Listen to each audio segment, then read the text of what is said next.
Assalamualaikum warahmatullahi wabarakatuh. Kami dari kelompok 21 akan membawakan materi yang berjudul Fitoterapi Penyakit Infeksi dengan dosen pengampu Bapak Apoteker Hayul Fadli MSI. Dan anggota dari kelompok 21 ialah saya sendiri, Yezi Muarani dengan NIM 2101162 sebagai pemateri juga moderator, dan teman saya Laras Maharani dengan NIM 2101131. Materi yang akan kami bawakan itu ialah pengertian agen penginfeksi, herbal, mekanisme kerja, dan ramuannya. Nah, sebelum kita masuk ke herbal, kita harus mengetahui dulu apa itu infeksi. Infeksi ini adalah masuknya mikroorganisme yang memperbanyak diri di jaringan tubuh yang menyebabkan peradangan. Masuknya mikroorganisme ini bisa melalui cairan tubuh, air liur, sentuhan pada area tubuh yang terkontaminasi juga. Selanjutnya itu ada agen yang menyebabkan infeksi. Ada 4 agen yang menyebabkan infeksi, itu ada bakteri, virus, parasit protozoa, dan jamur. Untuk bakteri itu terbagi menjadi 2, yaitu bakteri gram positif dan bakteri gram negatif. Contoh dari bakteri itu ada Staphylococcus aureus yang umumnya dapat menimbulkan penyakit infeksi kulit, infeksi saluran kemih, dan infeksi ginjal. Kemudian untuk bakteri gram negatif itu ada E. coli yang bisa menyebabkan penyakit ISK. Virus yang sering menyebabkan penyakit infeksi adalah hepatitis B dan C yang akan menyebabkan penyakit pada radang pada sel hati. Kemudian influenza virus dapat menyebabkan flu, dan herpes simplex virus penyakit herpes. Kemudian selanjutnya itu ada parasit Ascaris lumbicoides yang akan menyebabkan penyakit cancingan. Kemudian Oxyrus vermucularis menyebabkan penyakit oxyriasis. Tania saginata dan Tania solius itu akan menyebabkan penyakit taniasis. Dan selanjutnya itu ada protozoa, yang mana protozoa ini adalah organisme yang bersel satu yang dapat menyebabkan infeksi. Contohnya itu ada Plasmodium vivax yang menyebabkan malaria, Toxoplasma gondii menyebabkan toxoplasmosis, Trichomonas vaginalis menyebabkan trichomoniasis, Trypanosoma brucei yaitu penyakit tidur, dan Etoamoeba histolica itu akan menyebabkan ambien. Selanjutnya itu ada jamur. Contoh dari infeksi jamur itu ada Candida albicans yang akan menyebabkan penyakit candidiasis, Aspergillus akan menyebabkan penyakit aspergillosis, Cryptococcus neoformans itu akan menyebabkan penyakit cryptococcus, Cryptosporidium itu akan menyebabkan diare pada manusia dan hewan. Selanjutnya kita masuk ke fitoterapi penyakit infeksi. Yang pertama yaitu buah Makassar dengan nama tanaman asal Brucea javanica L. Buah Makassar ini digunakan sebagai anti malaria yang diinfeksi oleh Plasmodium falciparum dan Plasmodium vivax. Buah Makassar mengandung alkaloid, glikosida, fenol, dan flavonoid.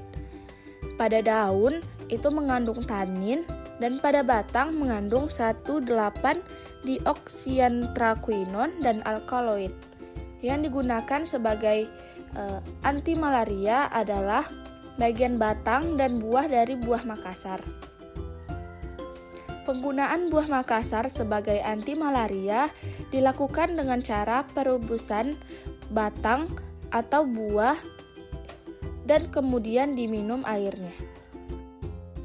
Hasil penelitian kajian farmakognostik dan aktivitas malaria ekstrak metanol batang tentaran gayung didapatkan bahwa batang buah Makassar mengandung 1,8-dioksiantraquinon dan alkaloid.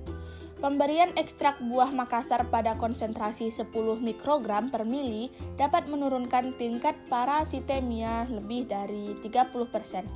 Nilai IC 50 ekstrak etanol batang sebesar 0,00529 mikrogram per mililiter.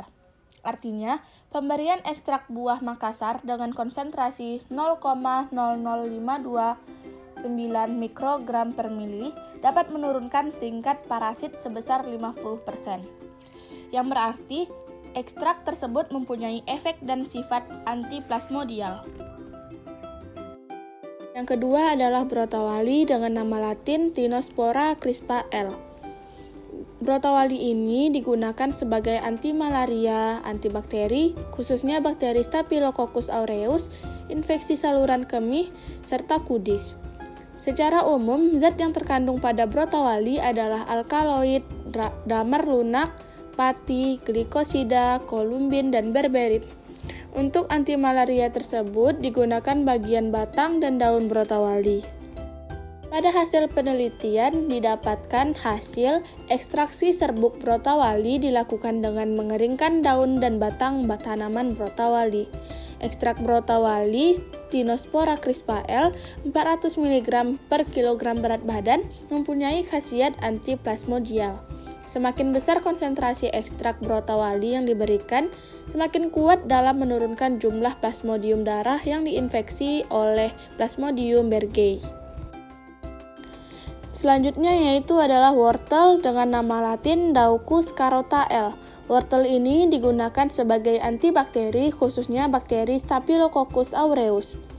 Pada daun wortel mengandung saponin, tanin, peptin, kalsium, dan sebagainya. Yang digunakan untuk antibakteri yaitu bagian daun wortel. Hasil penelitian didapatkan bahwa bagian yang digunakan untuk antiseptik adalah ekstrak daun wortel. Konsentrasi aktif yang efektif untuk membuat handy gel carota adalah pada konsentrasi 25%, 15%, dan 10%.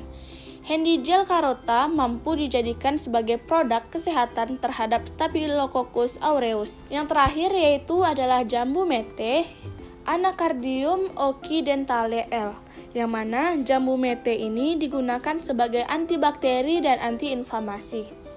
Pada batang dari jambu mete ini memiliki zat aktif seperti asam anakardat, asam galat, flavonoid, tanin, dan saponin. Yang digunakan untuk antibakteri yaitu bagian kulit batang. Hasil penelitian yang digunakan untuk antibakteri adalah ekstrak kulit batang jambu mete. Ekstrak kulit batang jambu mete terbukti memiliki aktivitas antibakteri dan mampu menghambat pertumbuhan dari bakteri. Hal itu dapat dibuktikan dari besarnya diameter zona hambat yang terdapat pada bakteri uji. Mekanisme kerja dari zat aktif yang ada pada tumbuhan yang telah dijelaskan. Yang pertama, alkaloid. Alkaloid ini mekanisme kerjanya adalah mengganggu komponen penyusun peptidoglikan pada sel. Yang kedua, flavonoid. Flavonoid ini menyebabkan kerusakan permeabilitas dinding sel mikrosom dan lisosom. Lalu yang ketiga ada tanin. Tanin berfungsi sebagai menghambat sintesis protein bakteri dan merusak dinding sel dengan cara inaktivasi. Selanjutnya kita akan membahas tentang ramuan herbal. Pada kesempatan kali ini kami akan menjelaskan tentang ramuan herbal brotawali. Yang mana tata caranya adalah yang pertama, ambil 3/4 batang brotawali dipotong kecil-kecil. Lalu rebus dalam 4,5 air minum, biarkan hingga mendidih sampai tinggal setengah. Lalu disaring ke gelas dan tambahkan gula secukupnya supaya rasanya tidak pahit. Ramuan ini diminum sehari 3 kali, tiap minum sebanyak 3/4 gelas. Baiklah, cukup sekian materi yang kami sampaikan. Bila ada kurang kami mohon maaf. Kami akhiri. Wassalamualaikum warahmatullahi wabarakatuh.